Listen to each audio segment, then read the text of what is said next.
product. To local shops. To local shops. And it was funny at one point,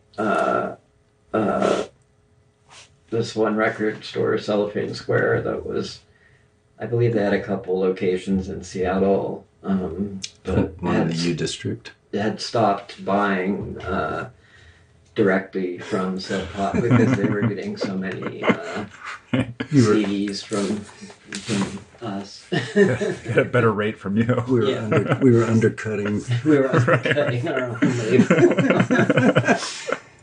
How about, I remember when you had a meeting with Bruce one morning after we'd been hanging out all night long with Kurt. Yeah. And I insisted upon going and almost lost you your deal. Well, we both had a meeting. You had a meeting, and I had a meeting, so Bruce had decided to combine them. Oh, shit. I thought I just went along and crashed it. Bum rushed your meeting. No, it was a joint meeting. Did he had one thing to say to both of you? Fired. Right. That came later. That came later. I got fired individually. I got an amazing phone call from Bruce after, he was like terrified. We kept trying to give him a ride and he wouldn't get in the car, and then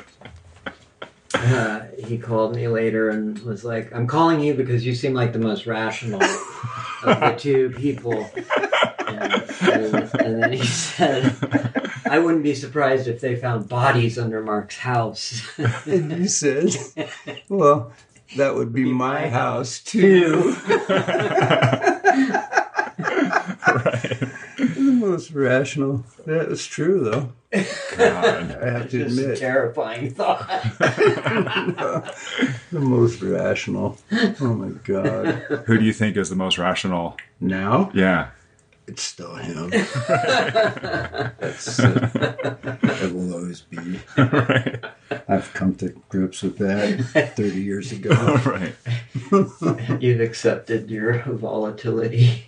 Yeah, I do have a bit of a mercurial nature. Do you remember the first time you met Dylan? I do. It was at a Capitol Lake Jam. Capitol Lake. Yeah. That's what it was. It was like 120 degrees. Yeah. And I'd come from Ellensburg with those shitheads in my band. You guys had the yellow SST van. Yeah. Which was it had still the carpet cleaning company's name on the side. No AC. It was burning hot, and I see these guys in this car with the engine running, and I know they got AC, and I just knocked on the window, and I said, "Hey, you guys mind if I get in this car?" And they were like, "Sure." And it was Dylan was in the back seat, and Slim Moon, who later started Kill Rock Stars, the label, was the singer. Yeah, and then our drummer was Mike Dees at the time, I think, instead of Heather, but Heather was there because she had a crush on Mark Pickerel. And then there was me on guitar, and I think Kurt Flansburgh on bass. Oh my God, that's right. And you're playing at a lake? Yeah. Outside? Like to 20 people. It was like this, it was like in Olympia, and it was like a fun fair. But right. Then they used to have bands. Like there was a metal band called Cypress. And then, I think that was a different day. And then our day was Screaming Trees, and then Nisqually Delta Podunk Nightmare. Yeah, Nisqually Delta Podunk Nightmare, which was my band at the time, and that was our last show. First and last. No, it wasn't our first show. Our first show was actually opening for the Melvins at the Redmond Firehouse. Oh, that would have been a fucking big show. And then, but yeah, that was our last show. I just remembered that Slim was dressed as Olivia Newton-John in the the fitness video or whatever, where she was pink headband. Right. He was dressed exactly physical. Right. He was dressed like her in the physical, and he also hardly let anybody get a word in. Yeah.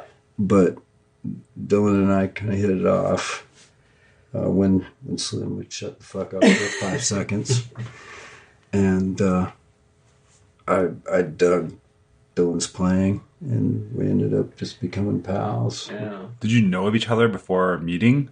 I knew of the band, the Trees, because they were like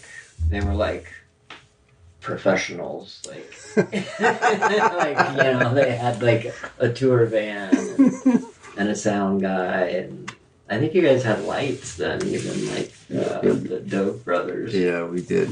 So you guys were like, ooh, they're the professionals. The professionals. We actually had a little bit of notoriety because we were with SST, which at the time was sort of like the hip. Yeah. Did they give you a yellow van? No. Or that was your van I bought it for $800. Yeah. It was a carpet cleaning van. And did they insist on putting a sticker on the back or something? No, I'm sure Lee Connor probably did it just to advertise how cool he was. Yeah. But yeah, that was where our notoriety came from, was from him and from the label. Not because we played good music, but because our guitar player acted like a 300-pound Angus Young. Except to my knowledge, Angus Young didn't like jump on people and crush their spines. Right. Knock his band over. Did he wear the schoolboy suit? He wore shorts. He would love shorts, yeah. Right, so that was the version of it. Yeah. His shorts, his button-up shirt, and his fucking, knee... Yeah, the knee braces. Yeah, knee braces, which didn't help him when I fucking busted his knee in Germany. He fucking bashed me in the face with the mic, and I swung like an old school mic with the 10-pound stand. Like Billy Joel. Yeah, like Billy Joel. and hit a home run, got him right in the back, and he went tumbling into his amps, knocked over his whole stack, and I just walked off the stage, half a song in, show over. And then about 10 minutes later, he comes limping in, and then spent the rest of that tour sitting in a chair, this fucked up knee. And I should have probably told him, hey, dude, lose some weight. Your knee won't be as weak. It's not carrying around all that extra weight. Yeah, he was definitely one of the early progenitors of the shants. Oh, yeah. Look. God, that's true. That permeated Seattle at that time. I forgot about that. Yeah, Lee was a fashion influencer. Yeah, and before the term existed. And we actually, coming from Ellensburg, wore flannel shirts our entire lives and had fucking trucker wallets before we knew it was the thing. Yeah, before it became de rigueur. And then, of course, I had to quit wearing all that as I realized it was. Yeah. As it came to. It became a thing. The uniform. Yeah. Oh my God. When you can no longer be yourself. Yeah. It was probably a good thing that I couldn't be myself. I would have, been like Bundy.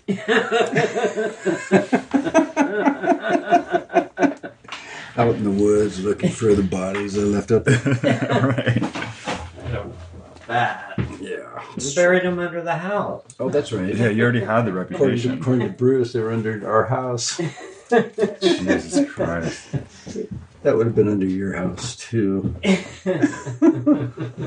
I got fired from the label when they invited me to lunch. I showed up early, and I was just sitting in there, and then in walked Bruce and John with a stack of all my fucking reel tapes. This is about halfway through my second record for them. And they just walked in. I knew it wasn't a good sign when they came in with the tapes. Yeah. And they just set them on the table. Bruce, looking at me with this shit-eating grin. He loved every minute of it. Right, because they had a plan on how they're going to do it. Of course. Right. And John was like, Mark, you can have your tapes back. You can do what you want with them, but you're no longer on the label, and we're not gonna pay you the rest of your advance. And I said, may I ask why? Even though that was the stupidest and most obvious question. Right. I'd given him every reason in the book. Right. What happened? Well, really, it was because they were out of money. Nirvana had not paid off yet. happened yet. And so I was the first one to get jettisoned.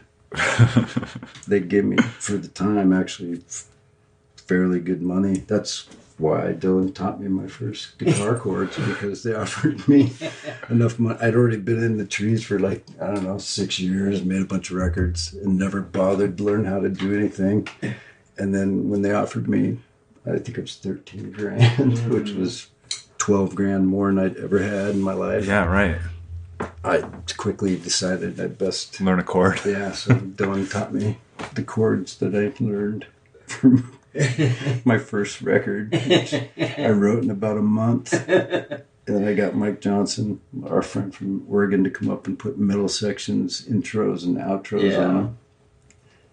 But the three that you taught me in various combinations was every song. Yeah, I got dropped. I went to a rehab in Wenatchee, and then they were going to come pick me up, and I was supposed to fly back east to do the sequel to Pentastar. And in the 8 hours from my discharge from rehab in Wenatchee to when the car showed up to get me, I had managed to become intoxicated again. In Wenatchee? Yeah. Eastern Washington? Yeah. I thought it would be impossible to score in Spokane. I scored in 5 minutes. Yeah, well, I was in, one of the guys I was in rehab was the biggest coke dealer in Wenatchee, and he took a shine to me, so he had to go do some time, so he loaned me his car and his trailer, so I was living in Wenatchee. Oh my God. And every time I'd drive it, all these people would show up thinking it was him. The ice cream man. I was connected rather quickly. So yeah, they showed up and just left me in Wenatchee. That was my You lasted a lot longer than me. And then I was in Wenatchee for I think 6 weeks, and then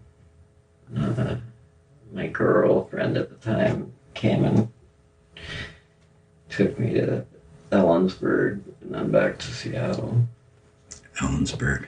That'd be my hometown. Yeah. Where she was from. Or where she lived, I guess she was from there. Yeah, I'm actually from there, which is worse than just living there for a while. I can't believe I almost moved there. I thought you did move there. Yeah, I did, but I didn't last very long because, this one friend of my girlfriend's dad was, an old doper, and so he would be like, "Oh, can you go back to Seattle and score?" So I spent most of my time on the Greyhound bus going back to Seattle and coming back. Finally, one day I just stayed in Seattle. Yeah. Was that before you guys lived together or after? That was between stints. Yeah, because we lived together when he was doing his first solo album, and I had just done the first album for Earth and was getting ready for Earth 2. We lived together, and then a gigantic 3-story dilapidated old mansion. Yeah, in Green Lake that was infested with rats. Fuck the rats. Is it just you two? No, there was a Slim. cast of characters. Slim, Nate from Ellensburg. The guy John that worked with us at John. Peaches. Joe Preston. Joe Preston. Oh my God. For a short time he was in the Melvins, and one day I was up and I had the 3rd floor, the very top of the house. I had the room up there, and I was up there trying to sleep in the daytime, and I hear this blood curdling scream. Yeah. I come running downstairs all the way down to the fucking all the way down 3 flights of stairs, and there's Joe Preston standing there in the living room, infuriated with this letter in his hand. Yeah. And I said, "What the fuck's going on, Joe? You okay?" And he's like, "My fucking dad sent me this letter." And I said, "What did it say?" "Fuck, I don't know. I didn't open it."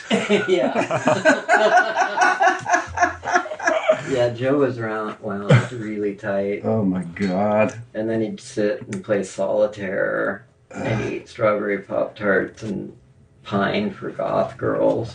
That he would never, ever have a chance of even fucking coming close to. Because it was before the whole goth metal kind of crossover that occurred. Before the Deftones hit.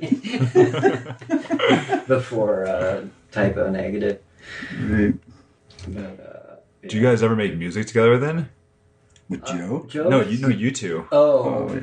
Well, I mean, other than me making fun of D in the songs. I mean, that's how I wrote. Yeah, I mean, other than like me not actually being like an instruct, like, you know, showing him some chords. But no recordings, really. No, but he was also the muse for all the songs on my first record. We didn't have a TV or anything, and we would just sit around. And I would actually like play these chords and make up songs in the room with him. Yeah. And Slim would often be there too. Yeah, I'd give like lessons. Positive feedback. Even though the songs would begin as joke songs with him starring and all. And then I did come up with one title, Juarez. Oh yeah, I gave you Juarez. It's true. How long was Dylan your muse for? He's still my muse. Are you kidding? I actually, dude, every single song I think I've ever written starts as a joke. That's just like depends on who's there, you know. And if nobody's there, then you laugh at yourself. I laugh to myself. Right. I chuckle at my wit, and my guitar skills, and think like Barrett Martin. It's too weird. It's just too weird. Barrett Martin was the last drummer in my band, The Trees. I came walking on the bus one day, and as I walked by, he was sitting in a chair with this snifter of brandy, like legs crossed like that, and actually, held like that, holding it all like this. And as I walked by, I said, "It's too weird." And I said, "Excuse me?" And he said, "It's too weird." I said, "What's too weird?" "A rock drummer that listens to old jazz and blues. It's just too weird." Was that the last you ever saw of them? I wish to God I had been, but no, it wasn't. I actually still get emails from him to this day, occasionally. Yeah, wow.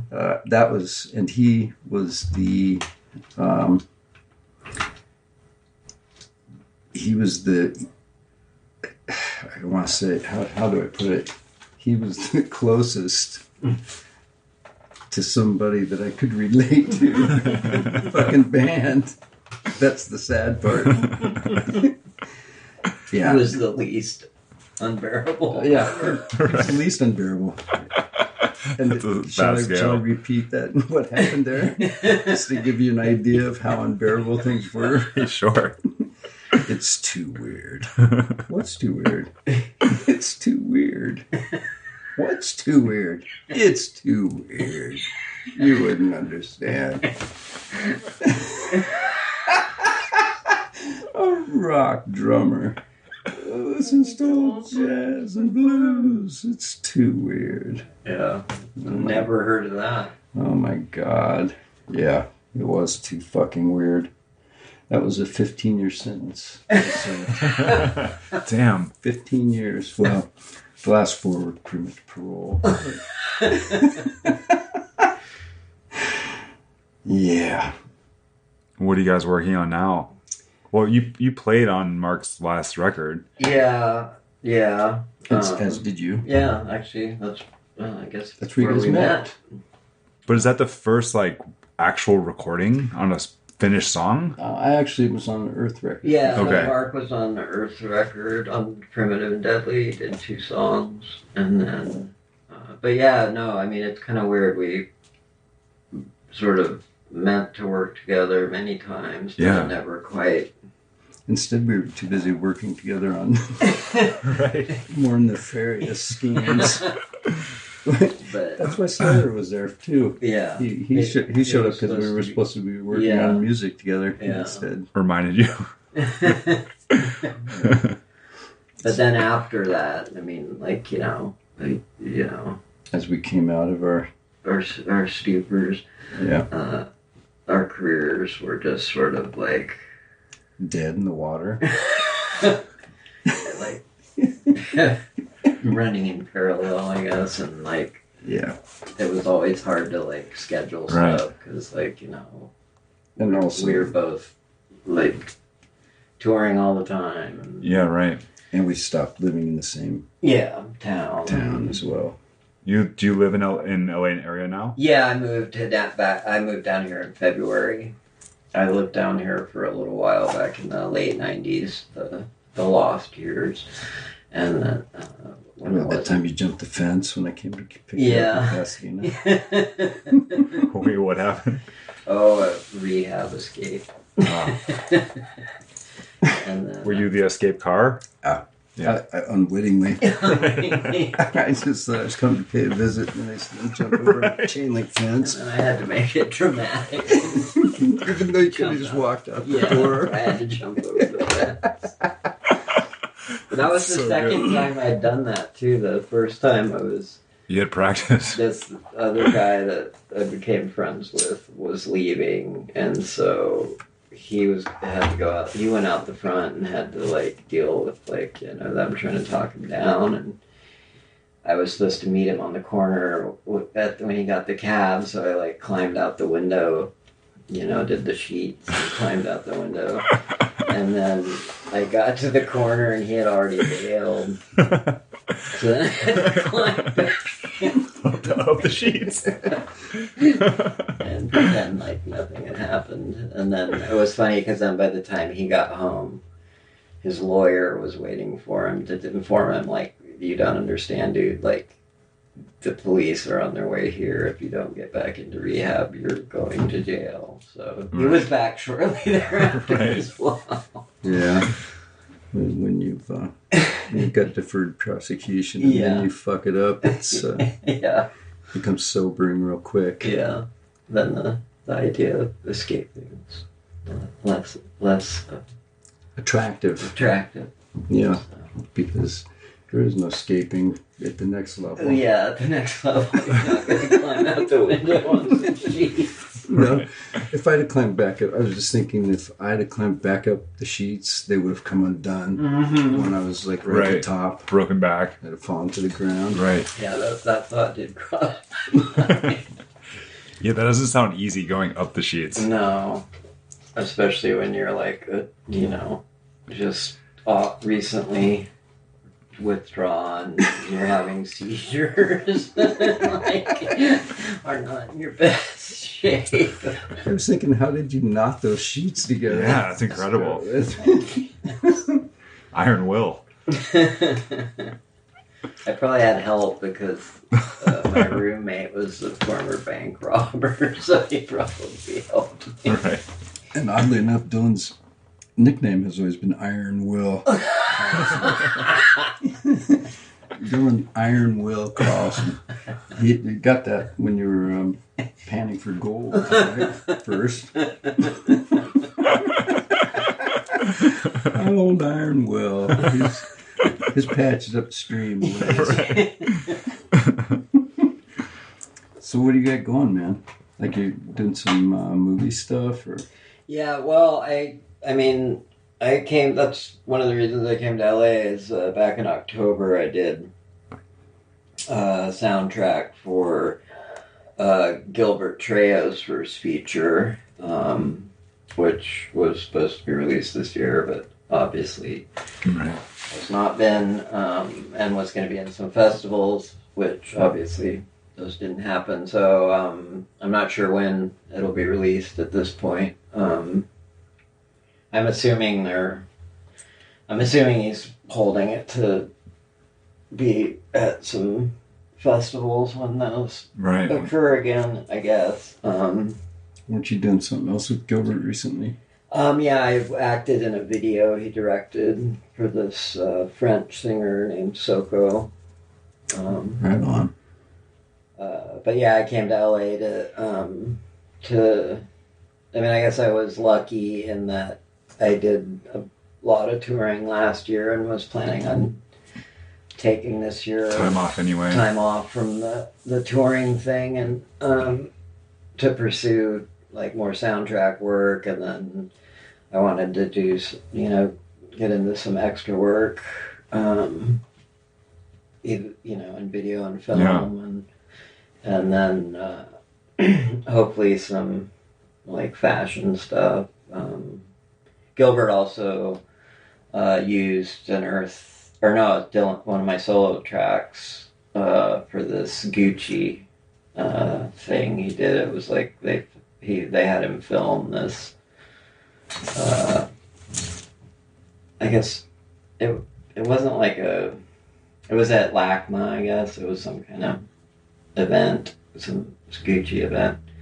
But he filmed it, and then he said, "Oh, I want to use this music," and they okayed it. So. Oh, that's great. And then I did a photo shoot when I first got here that was in that Love magazine from the UK, with the photographer's named Rich Green. I guess he works a lot with Gucci and fashion stuff. But that was with Gilbert and his girlfriend Arrow, who's the singer of Starcrawler, and then this girl Danny, who's in a band called Surfboard, and she also, I believe, models for Gucci. When are you gonna give me some free Gucci shit? Well, I haven't gotten anything. But yeah, so it was like when I first came down here. Obviously, stuff was still happening. Yeah, right. There was lots of stuff lined up. Yeah. Where'd you move from? Seattle. Right. Where that kind of stuff just doesn't really happen. Yeah, totally. Happen there. But you do get wet. Yeah. Continuously. Did you miss getting wet? No, that's one of the main reasons I came down here. And last year it was so dark in Seattle. It was like the darkest winter on record. Like physically dark. Yeah, like it was really dark. Like, and then, I was really exhausted at the end of the last tour. Like, had some. There were some personal issues I was going. It just seemed like time to bail. Yeah, and I'd just been touring pretty much nonstop for the last 5 years. Between Earth and my solo stuff and collaboration with the Bug and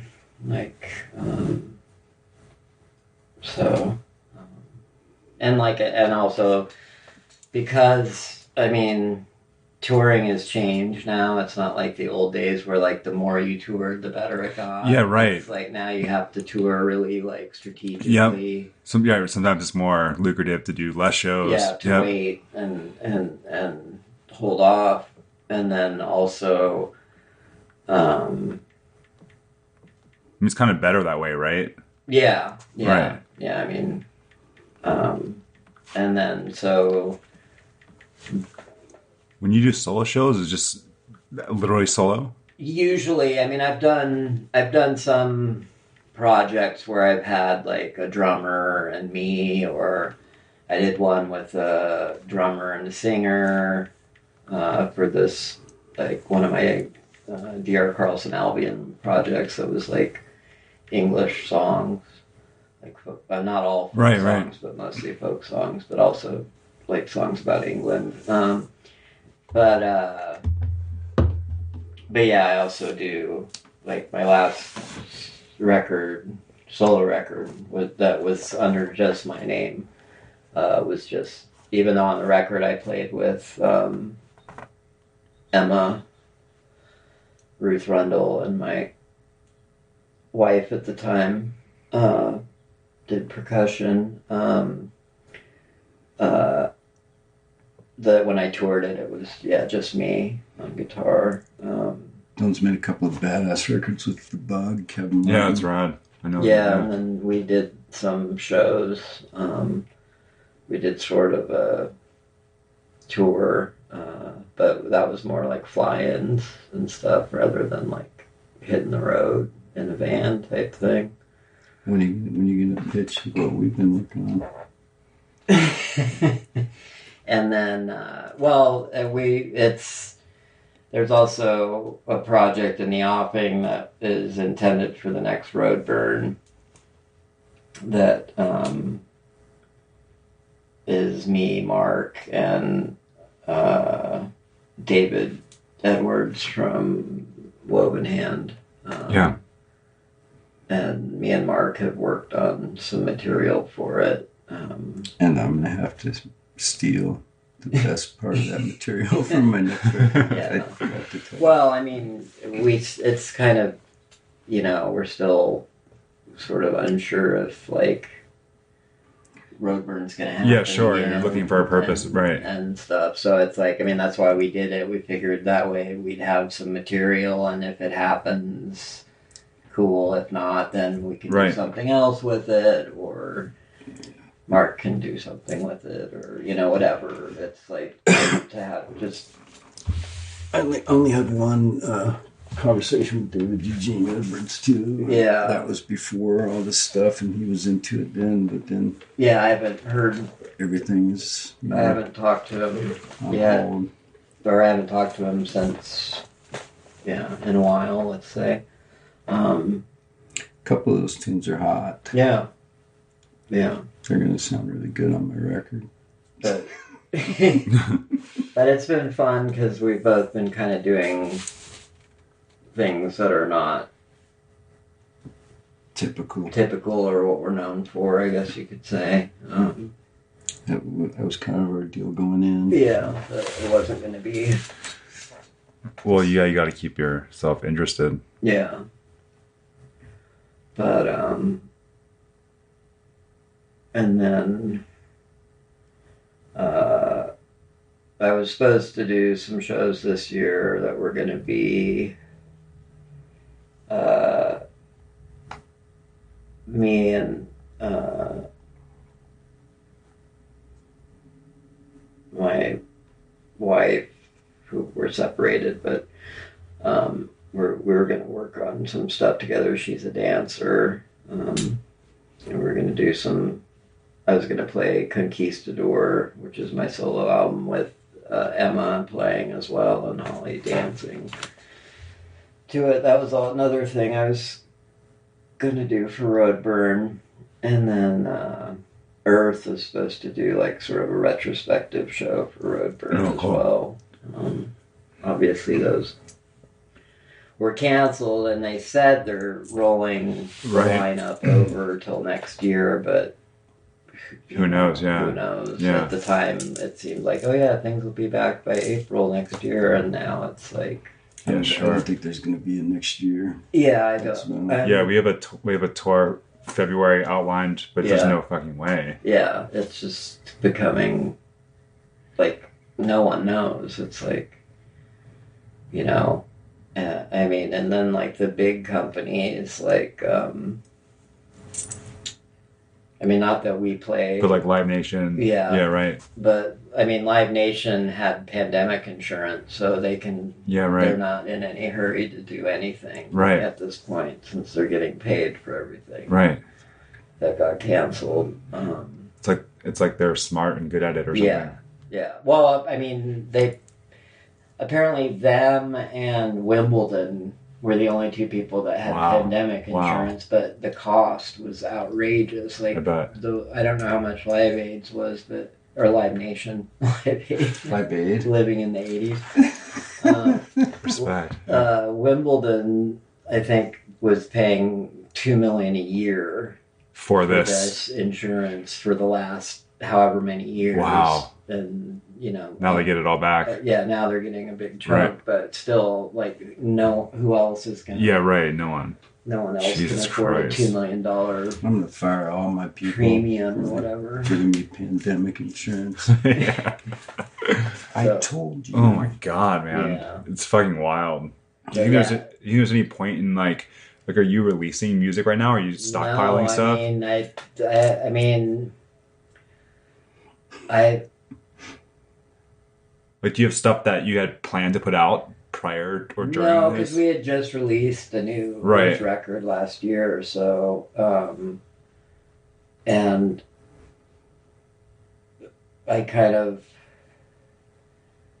like at least when I write for me or Earth, it's kind of like I know that something's due and that Sure, money's right. just writing on it. Totally. Or being spent. So Are you saying it's hard to be productive without those outlines? I mean, Totally. I've been finding it hard. Yeah, right. Because, I mean, it's kind of like, I mean, I don't want to sound like totally mercenary, but like I realize, like this has made me realize how tied to,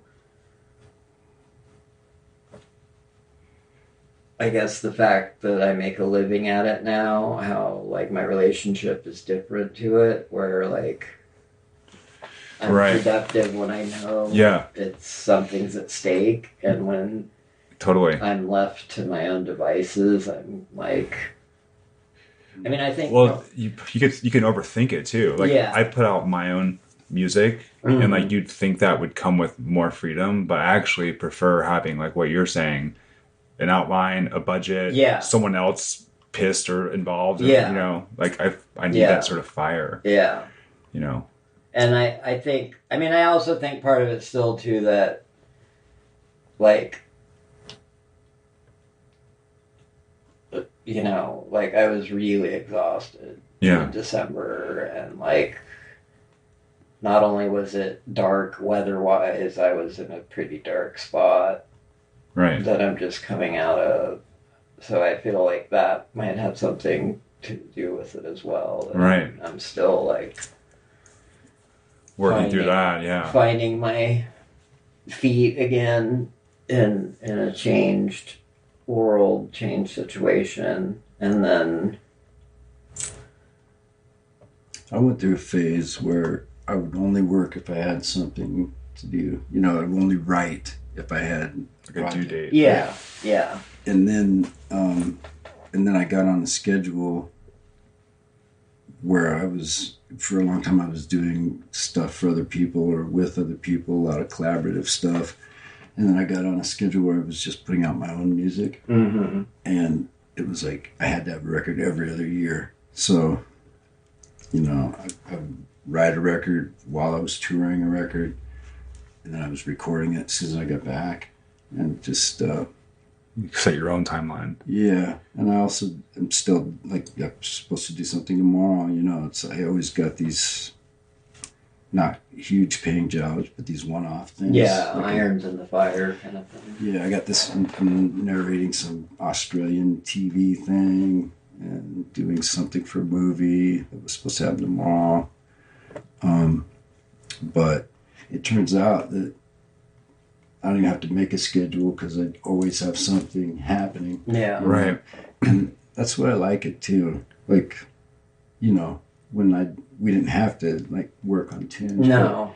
I get off on like Yeah. fucking. That's what I enjoy. Is Yeah, like, sure. getting together and creating. Yeah.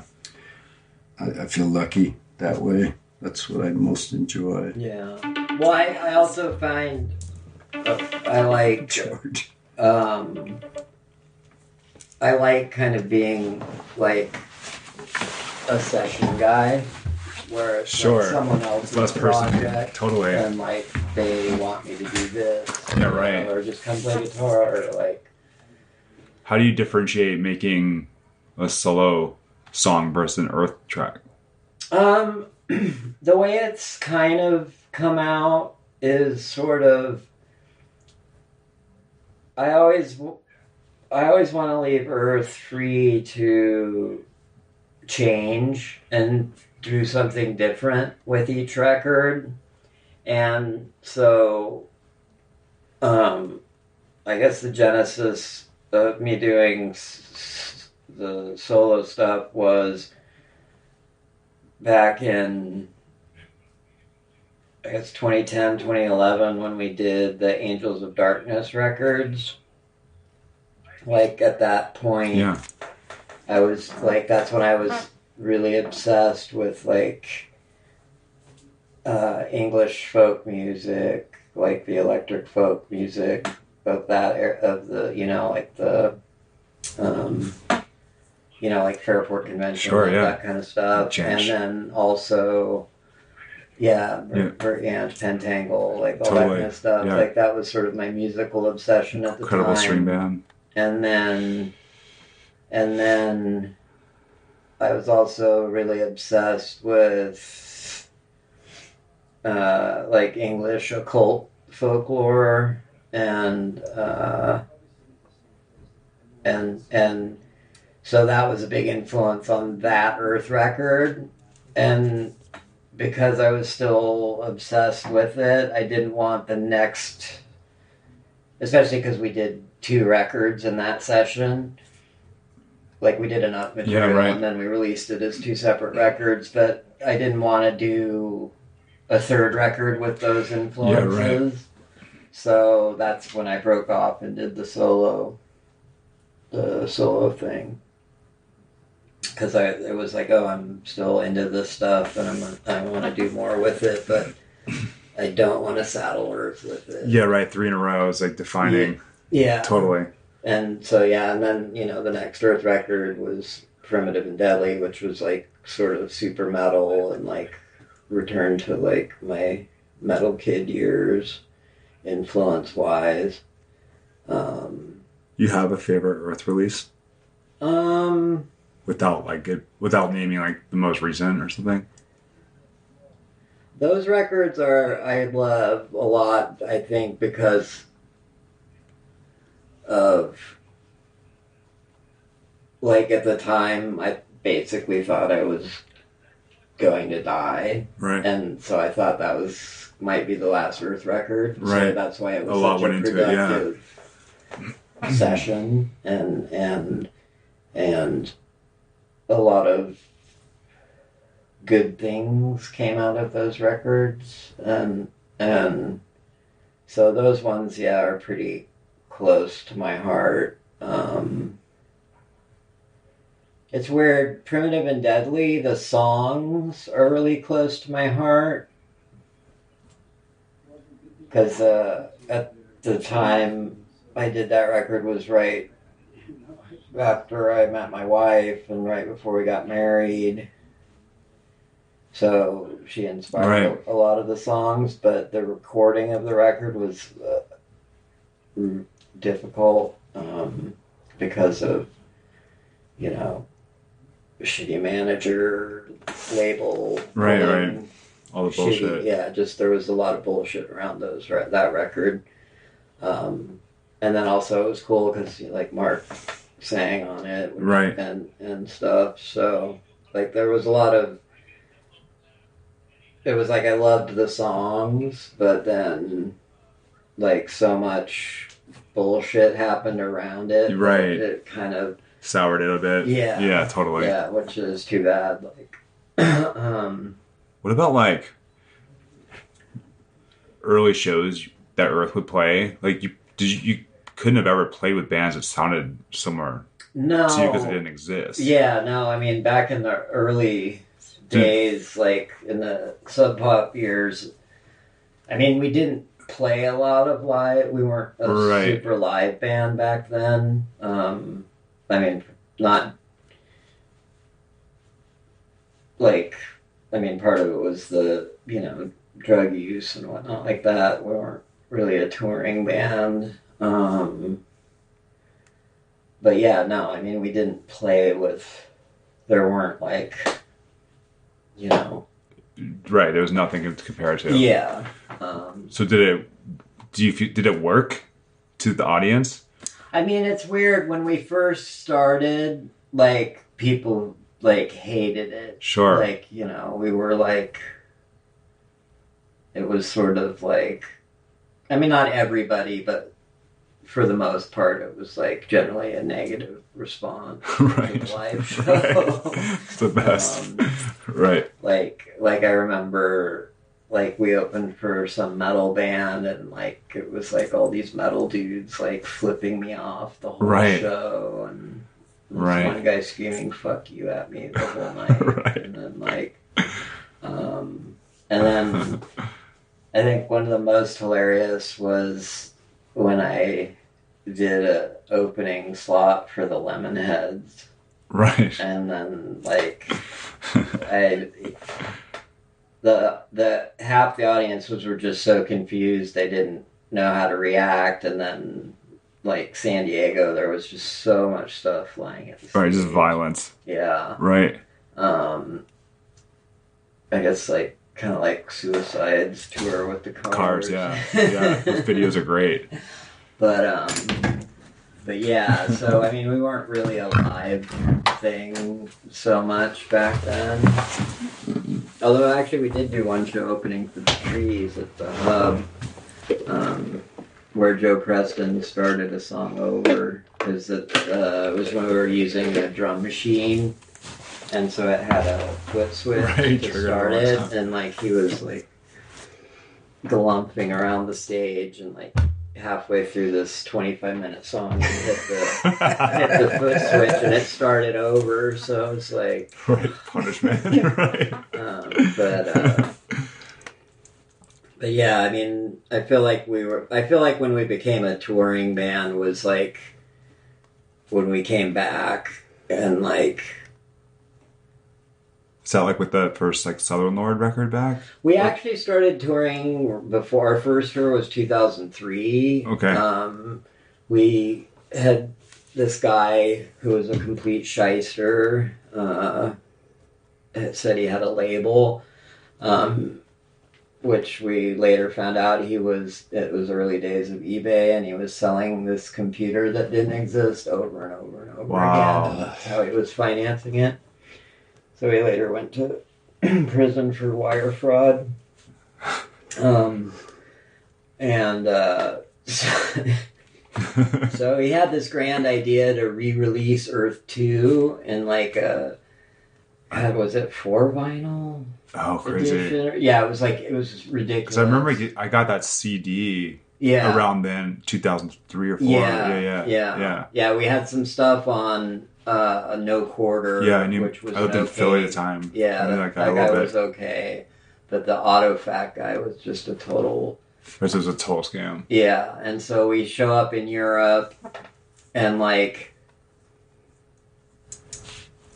it's the first show in London, and we're picking up the entire pressing of, like, 3,000 records. Right. With, you know, like, and it was like, people were like, what is wrong with you? What like, the fuck? you are, like, there's no way you're going to sell 3,000 records on this tour, you know what I mean? Like, yeah. But we figured out it's because he'd written bad checks to the pressing plant and to all these people, so he wanted all the products, so when the checks bounced. Right.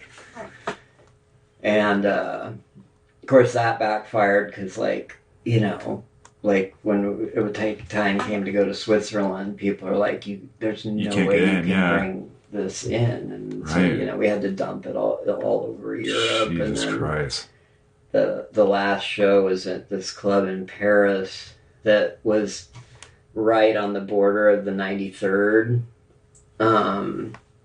which was the Algerian neighborhood that later blew up when there was all the riots. Right. But so I think that pressing ended up melted in the basement because that club was part of the area that burned. Oh my God! But yeah, at the end of that tour, we basically had to, like, put this guy up against the wall, take our rent, pay the driver, and then bail. Yeah, right. And, like, leave all this vinyl in the basement of this jazz club in Paris. and then the next tour, like our next tour was when we were on Southern Lord for Hex, and that most of the money from that tour went to paying back like the backline company, the band, Right, you know, always, all the right. debts that were left from that tour. But Paris is yeah. Burning. Yeah. Yeah, so the restart was a bit rocky at first. Re-entry is a bitch, they say. I don't know about this. Right? Yeah, no, through no fault of our. I mean, when I started playing music again back, it was like 2001. Like I wasn't planning on starting Earth again. Right. I just hadn't had a guitar in like 5 years. Yeah. Was just gonna play again, and then it sort of snowballed, I guess. This guy, I was working at a frame shop, and these two guys came in and were like, "Are you Dylan Carlson?" And I was like, "Who wants to know?" Is that the same one Stan worked in? No, this was in Seattle, but and that was Randall Dunn, and That's who came in to see. yeah, and John Schuler, and they were like, "Oh, do you want to do an Earth show?" And I was like, and I'd been playing music with Adrian, and so we were like, "Sure, why not?" And so that was sort of when Sure, why not? and then we did Greg invited us to do this like showcase at South by Southwest with some Southern Lord stuff, and that was when I guess we signed to Southern Lord, and that's where Hex came from, and then obviously did a bunch of stuff for them until relations soured, and then yeah. Right. And then basically was looking for new management because the last, for 5 years we had an amazing manager, Clyde Peterson. And then this total shyster again that I had the misfortune of working with for a year at the end. And then that's how I had met Kathy, because we did a show with Marriages and Death Heaven in LA, and that's when I first met Kathy. And then basically had a couple dinners with her, like meetings, dinners, and obviously the band she dealt with all really spoke highly of her, and Right. and then we were at dinner and we realized that we had the same, knew a lot of the same people in the industry and had the same opinions of them. So it was Right. Made sense. So yeah, and so Kathy became my manager, Earth's manager, and then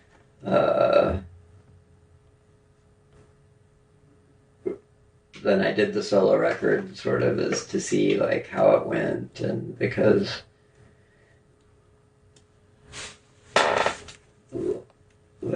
I guess just To mix it up.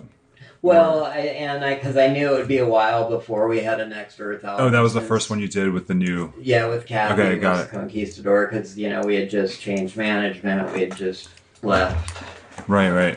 Southern Lord. So it was I knew it would be a little while before an Earth record. Yeah, right. would sort of come out. And so it's oh, well, I've got this material, and I'd like to do a record, do a solo record.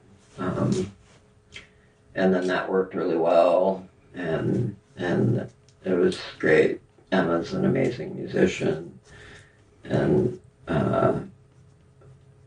then we just were let's do the record, next Earth record, and let's do it. Just Kathy's already our manager. She's got a label, everything she does is like transparent and like straight up and like no bullshit and like no multi-album contracts and like, you know, it's just like record by record. After so much bullshit. Yeah, especially from Southern Lord. And yeah. And that record I'm really fond of. I mean, I really like the latest record a lot. It's great. Yeah, it's awesome. Real, I think it's a real high point, and I feel very good about it. And it was fun just like playing bass and guitar on it, and like as much as it was enjoyable to have like the extra musicians on the previous albums, it was cool to just you know, be like your record stripped down. Yeah, that's cool. I still have a copy of that Divine and Bright 7-inch. Oh yeah, that's a great song. Yeah, that was from our first sessions that we did in Portland. That originally Sub Pop approached us about doing a 7-inch, and that's why the song Bureaucratic Desire for Revenge got split into two parts because it was supposed to be an A and a B side, and then they decided, let's do a CD single instead, and so it was like 2 long songs, but that we did a bunch more material. Okay. And that's where Divine and Bright was. That was like my pop song. It's good. I've DJ'd it a few times. Oh, yeah. It was like little Johnny Jewel Part 1 and 2. The television single I had. Oh yeah. Right. It just fades down at the end of side 1 and then fades back up. Yeah. And it was worth like $150 already when I was in junior high school. And then I fucking was trying to kill a rat with a fire poker. And I busted it in half on the ground. That's Steve ended up Slayer did this thing. It's going to be a 7-inch EP for Southern Lord. I did the liner notes for it. Oh, cool. But that's the picture of his drum set. Oh, cool. It's kind of a memorial to him. He did this hardcore thing with, Ian Watts and Mike IX and Blaine Cook and Oliveri. But, it's old school hardcore. And Steve Slayer, played the drums and sang. And, dude, you're still badass at 50. But, I did it even though it wasn't Southern Lord. That's okay. They just sent me this picture. Do you remember some of the records that were stolen from him that he took from? Oh yeah, shitloads of the first Nirvana single. Oh yeah, like the most expensive ones. That's what we would send him in to get. Where could you sell those at the time? Just stores or? Well, there was Cellophane Square. But would they pay like top dollar for rare? Yeah, right. Yeah, and then there was Singles Going Steady. Was that? That was the place down on in Belltown they specialized in 7 inches, so they would do good money. And so they were happy to see you guys. Well, they were happy to see Dylan. They never got to see me because I was the most famous of the three of us, so I couldn't be walking in the stores. Yeah. I just had to send Dean to sell the record. Do the dirty work. Where's the bag man? I told Slayer what to get, and then when he got it, I would accompany Dylan down to the store and then wait outside. What did he get for taking them? Slayer? Yeah. He got a third of it. Right. Well, got a piece of whatever drugs were acquired. It was not really a cash economy between the three of us. I mean, we had our own business of making a certain drug, and then we also bought a certain drug, and then we also had a business where we scored drugs for customers, and that's when my divide with Slayer happened after so many years. Yeah. When he stole our cash cow. We had this guy from Boeing, like some guy in his 50s, who would pull up every day and he would want 3 kinds of drugs, including the one that we made and sold him, and then 2 other kinds, and he had took me and him to go get them. And then he would also give us $100 on top of it. And we would take, half the bag. Yeah, right. Too. Whose idea was it to start this business and to start making? Well, it had been my business for a while. I just became known as a guy, and people would start showing up, and I could get it. Yeah, right. It's just being the guy that could score. And but that guy we got from Slayer's cousin, who was an escort, and she met him on her job, and then turned him over to us. She pimped him out. Yeah, right. She pimped him out. Right. And then he would show up every morning, honk the horn. We'd go down. And then one day he didn't show up, and Slayer just had some sort of, some story. Yeah, somewhere he had to go, and then didn't show back up again, and it didn't take Einstein to figure out what happened. And I got Mikey and David, the Air Trans. I put out $100 crack bounty on him. Right. If anybody could tell me where Slayer was, I'd give him $100 worth of crack. I was going to kill Slayer. I didn't see him again for 5 or 6 years, and then I see him. He's outside a tree show crying at the chain link fence. Mark, and somebody's like, "Is that your boyfriend out there?" I'm like, "Jesus Christ, somebody go get out of here! Get him in here, right. Bring him in, just get him in here." He gets in there. I'm sorry. I'm like, God damn it. Right. Just, you have to cry at the gate. I had to forgive him. He was like my brother, the brother that you fight with continuously. But in the last year, he went to prison for 6-7 years. But for the last year, 2 years, he's been out every day. Text, funny photos, funny texts. He was a really talented guy, really great musician, and one of a kind character. 8 feet tall, beautiful, long, luxurious blonde hair. But he got through prison by starting a music program there and teaching convicts how to play and record. That's they cool. Let him do that. Yeah.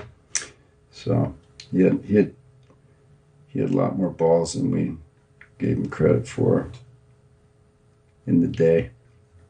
But yeah, shocking. Just whatever, a month ago. Yeah. Was that sudden? Yeah, it was just out of the blue. And he didn't know he was sick or anything like that? Well, he just had a massive heart attack. Okay. And it was 5 hours after you'd sent me a text. Yeah. Oh, fuck, right. Yeah. Because he would text me in the morning, early in the morning. I think when he'd be getting off work as an engineer, 5 in the morning, right when I was going to bed, he would always text me. And then I think you'd had a phone call with him the day before or something. Yep, I did do that too. Right. Fuck, that's right. Yeah. Because he was working a lot with Nick, and they wanted me to do stuff with him. But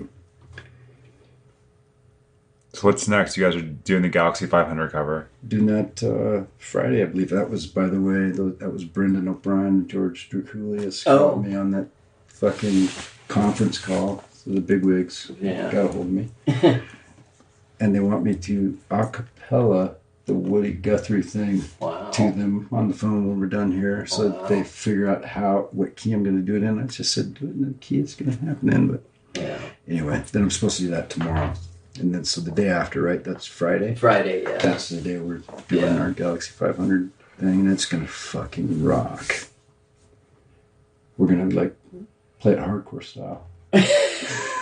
It's funny, I'm surrounded by people that want me to play fast. My housemate, Graham, has been doing some music stuff, and he's always like, "Can we get it faster?" And I'm just like, "Have you not heard what I do? Do you know who I am?" Yeah. I don't know what we do fast. Tell him, dude, I invented slow. Yeah. I had one good idea, and I've been running with it ever since. Slow. I've been taking my time with it. Dude, I found it when he was inventing that slow style. I found it so soothing. Yeah, I bet. It put me to sleep on the 3rd floor, and then I would wake up and the bed had moved across the futon had moved all the way across the room. Back when I had the ridiculous amount of amplification. It was so. I mean, Did you have neighbors?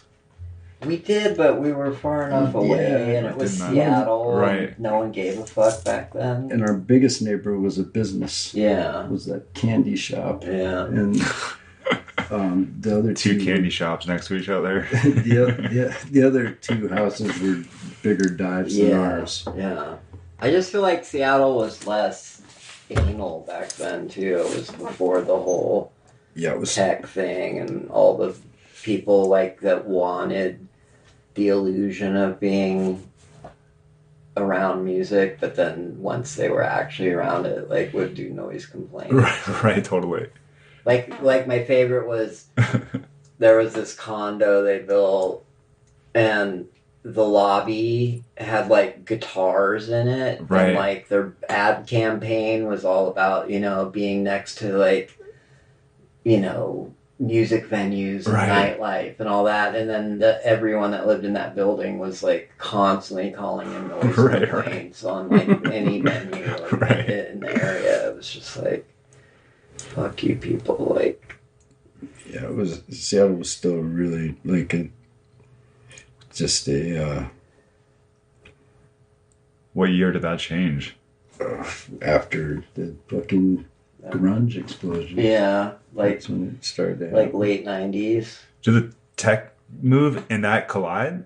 Yeah, I mean, basically there was the first tech bubble, and in the I guess it was the 90s, late 90s, the early 2000s, like the first tech bubble that just blew up and then was gone. Like, I mean, it was like so funny. Like, I knew so many people that were like, oh, they were making six figures and they had a condo and they bought a new car and we're just like, oh, my startup and I've got tax or not or stock options, and like everyone was just like throwing money around and then boom, it was gone. Yeah, and they were all like, selling their house and their car and leaving town. Like I'm doing.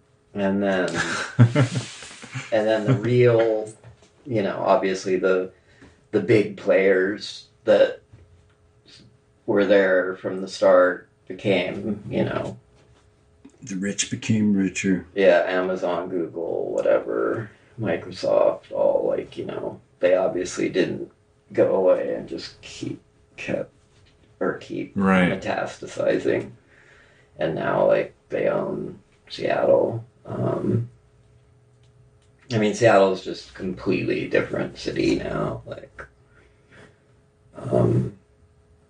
it's just, yeah, it's not even the same city. I mean, when the whole grunge boom happened, like, I mean, Seattle only had like 500,000 people. Right, and, wow. And now it's like 2 million, and then however many in the county. But It's like 5. It's like people you'd see moving there just because of music. oh yeah, Right, all the time. Music is what put Seattle on the map. Actually, brought a ton of money to this city. Brought more than biotech. But of course, That took over, right? yeah, Right. no one wanted to hear about that once it was over, and then. But yeah, no, I mean, I remember when... Like, did rent start going up and stuff like that? Yeah, everything changed, Yeah. Like, before everyone knew someone that had a house with a basement Right. you could practice in, and, and then soon it was like, oh, you have to get a practice space, and the practice space just kept going up and up.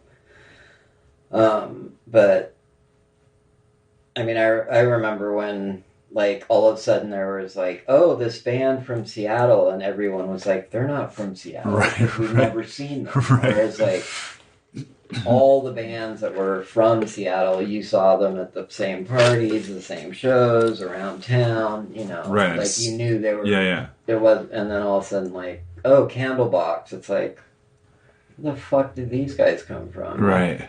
Bellevue. And like... And then, like, I mean, I still remember the very first article in the NME about Seattle, and it opened with the line, Seattle, an obscure West Coast seaport. Right. And that was the view of Seattle. Right, you know? right. Like, it was like nowhere. Right. Obscure Yeah. seaport. That was the view of Seattle. And then it's funny, I think about another nugget of Seattle history that I love is at the time Back in Black came out, Seattle had 350,000 people in it, I guess, at the time.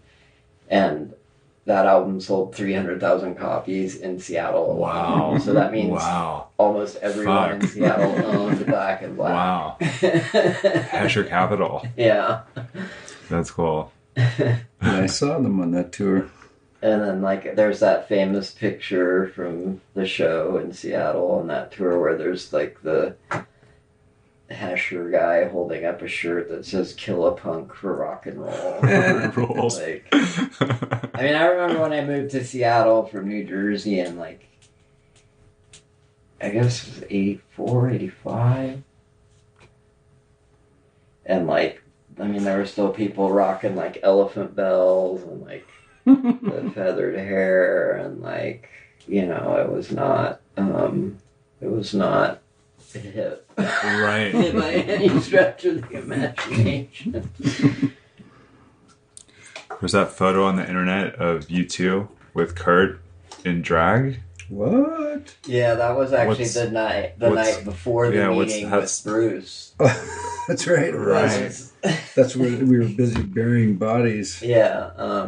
No, it was funny. We were at some fancy hotel that Kurt was staying at, and, like, it was the morning, and we're leaving to go to the meeting, and we get on the elevator, and I look around, and I realize we're surrounded by hotel security, like, making sure we're, like, leaving. And then apparently they kicked in the door and, like, threw Kurt and Courtney out 5 minutes after we left the building. We'd been making a bit of noise at night. And you were let go the next day. And we were on our way to make more noise at our breakfast we meeting. weren't dropped after that meeting somehow.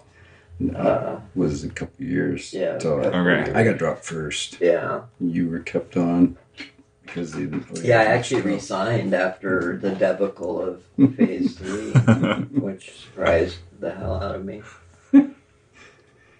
I didn't resign until 2000. No, till 98. Again, the only label that would take me. Yeah, I was in my lost years in 98. How long have you been doing this for? Probably have some stuff, right? Recorded? Oh yeah, fuck yeah. Yeah. Are you kidding me? We got hours. We've got hours. Just blocked out. Hours of insanity.